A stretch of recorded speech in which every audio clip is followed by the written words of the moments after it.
After months of saying if, never when, today came the day Labour have been desperate for. The first female Chancellor of the Exchequer descended on Downing Street with all the Secretaries of State in a new Labour government for their first cabinet meeting and the chance to start governing. It was the honour and privilege of my life to be invited by the King, His Majesty the King yesterday, to form a government. It's a cabinet with the most female ministers in history. There are only 3 from minority ethnic backgrounds. It's a cabinet in which only 2 ministers attended private schools. And it's a cabinet that has already started making decisions, like scrapping the scheme to send asylum seekers to Rwanda. Look, the Rwanda scheme was dead and buried before it started. It's never been a deterrent. Look at the numbers that have come over in the first 6 and a bit months of this year. They're record numbers. That is the problem that we are inheriting. It has never acted as a deterrent, almost the opposite. And I'm not prepared to continue with gimmicks that don't act as a deterrent. In his first full day in post, Sir Keir Starmer invited the cameras into Downing Street, pledging to deliver in office what he promised in opposition. Good afternoon, Prime Minister. Firstly, have you got used to hearing yourself get called that yet? And secondly, if I may, you said progress isn't going to be like flicking a light switch. You've said that it's going to take a while. But for people at home who are feeling pinched, who are feeling desperate, when can they expect things to start getting any better? A year from now, 2 years from now, before the next election, or perhaps never?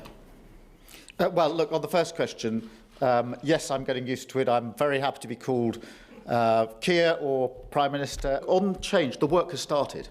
And we will deliver change as quickly as we can, and that will include change, within the early months and years of the government. It won't be a question of simply saying nothing's going to change until towards the end of the first term, but different change will be delivered at different speeds, inevitably.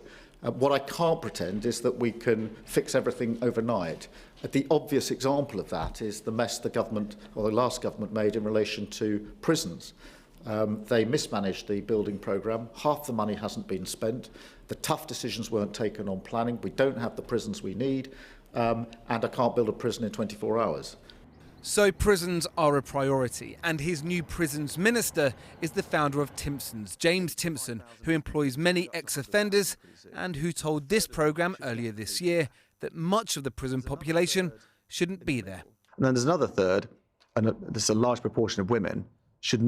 Prison is a disaster for them because they're just putting them back in the offending cycle. The prison minister has huge experience here and has invested a huge amount over many years in relation to prisons, and that's why I wanted to make that appointment. We do need to be clear about the way in which we use prisons. We need to get away from the fact that for so many people come out of prison, they're back in prison relatively quickly afterwards. That is a massive problem.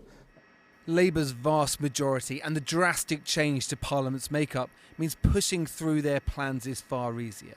For the Conservatives, licking their wounds, the only talk now is who'll lead them next.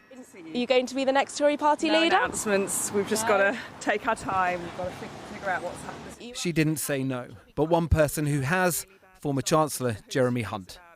This evening, Downing Street prepared for the football, and the Prime Minister prepared for a 4-nation tour of the UK and 5 years attempting to deliver what his campaign was sold on: change.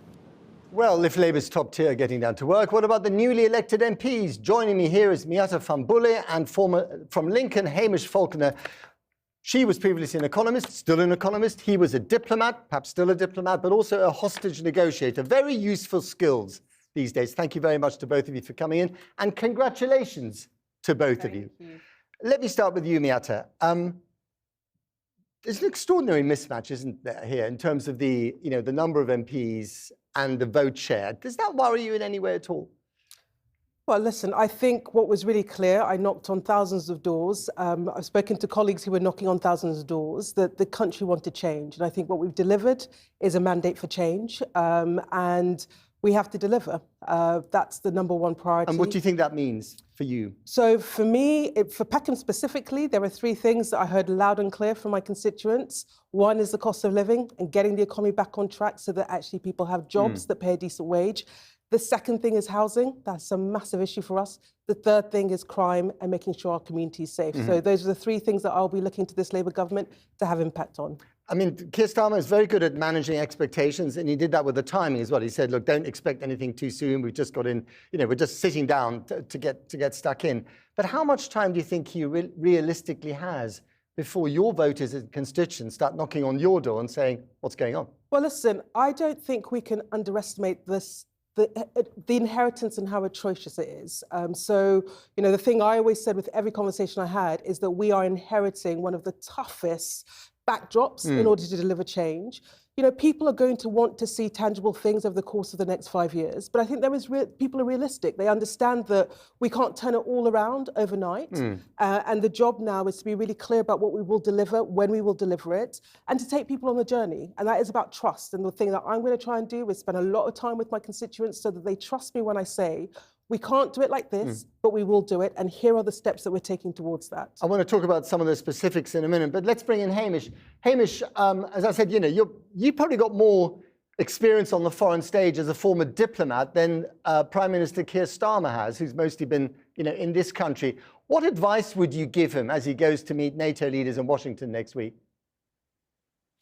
So I think that's probably not necessarily true, Matt, in that as the Director of Public Prosecutions, I know that Keir did a lot of work working with with his equivalents. And I think he has been clear all the way through the campaign that he does see working internationally as a key part of dealing with problems. So I know, particularly in relation to the small boats, for example, knows that this is an international problem. So I suspect that he will know more of those people at the NATO summit than you would think. And I wouldn't dream of giving him tips about how to deal with his counterparts, but I think you'll find him pretty focused on those kinds of relationships. Well, they might come in quite useful, some of those tips, if you were prepared to give them. But what do you think he needs to do in order to re-establish Britain's role, Britain's presence on the global stage?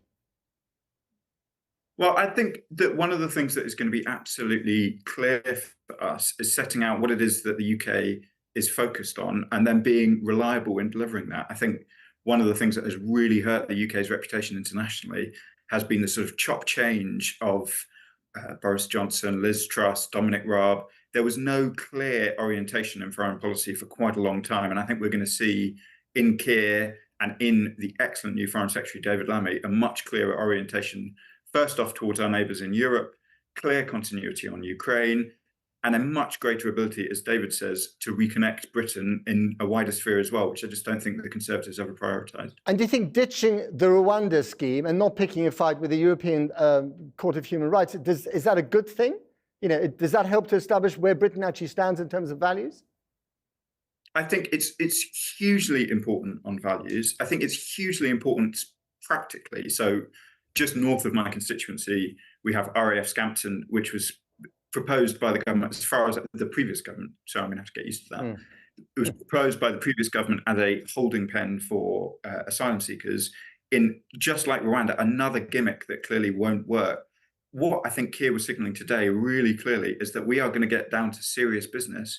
And Rwanda was not serious business. It's absolutely obvious if you want to deal with small boats, you are going to have to deal with the Europeans in a detailed and sustained way, and a gimmick like Rwanda was no way to do that. So yeah, I do think it is going to make a big difference to our relations with Europe. Miata, I know that he's ruled out joining the single market or the customs union or indeed the EU, but we do know that frictionful trade with our closest trading partners is a massive problem for businesses in this country. What do you think he should do to try and align ourselves more closely with Europe without breaking any campaign promises? Yeah, look, I think that our number one priority is growth. We've said that that is a core mission.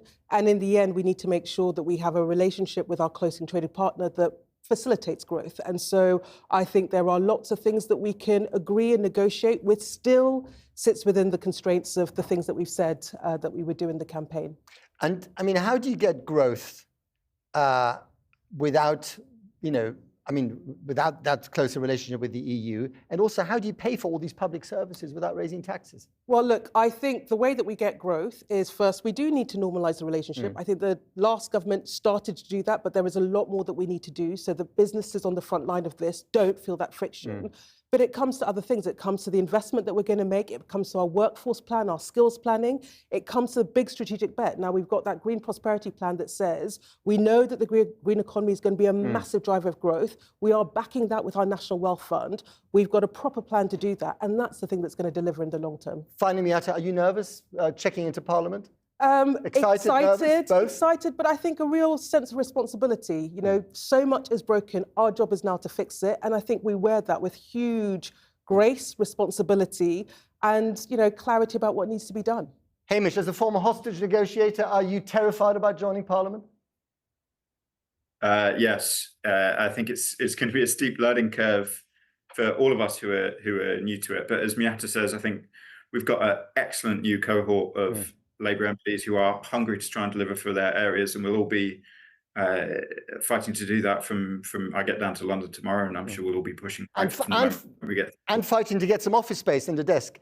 Hamish Faulkner, Miata Fambula, thank you very much, and good luck to you both. Thanks for coming in.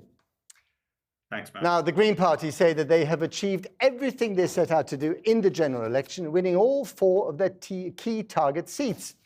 The party quadrupled their representation in the Commons, gaining the most seats in their history. The new MPs include Eddie Chowns, who overturned a Tory majority of almost 25,000 to win North Herefordshire. So which issues brought Green voters to the polls in such huge numbers? Andrew Misra now reports. North Herefordshire, a rural constituency with a rustic charm. Held by the Conservatives for more than a century.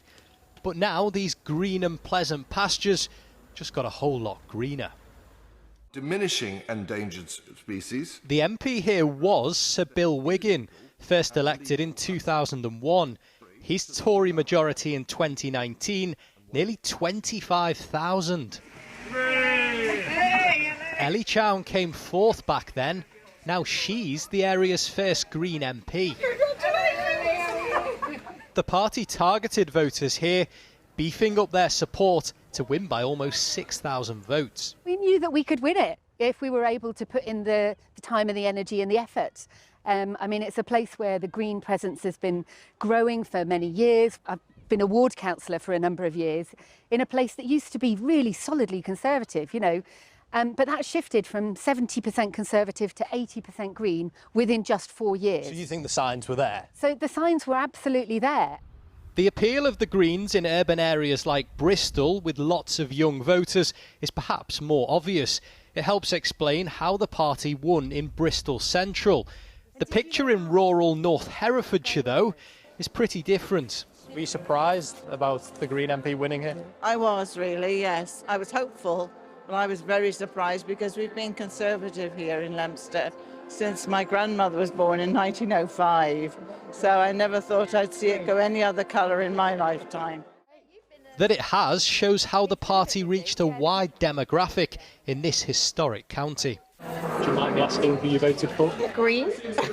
And is that for the first time or been that before? First time. Do you think it was mainly environmental issues that people have voted? It would be one of them, but also Ellie has really touched people's hearts. But to some, the change is a shock to the system. My mother always used to say that you could put a broomstick up for Conservative in Leominster and they'd always win. So they would be turning in their graves, I'm afraid. Call me a cynic, but is this not just a protest vote against the Tories? They've been here for 100 years. I don't think it is just a protest vote. What's happened here is a really positive vote for what the Greens have been offering. Labour have got more than 400 MPs. You, the Green Party, have got 4. How will you hold them to account on environmental issues when that fingerprint is quite small? By kicking up a fuss, you know, if need be. I mean, I think we have seen how Labour, for example, have really rode back from their environmental commitments. What will you be doing to try to change that? You know, I haven't yet been in Parliament, so I don't know exactly what parliamentary procedures and opportunities there will be for me to do that. When Ellie Chown heads down to Westminster on Monday, she'll be joined by other MPs from her party, something that's never happened before.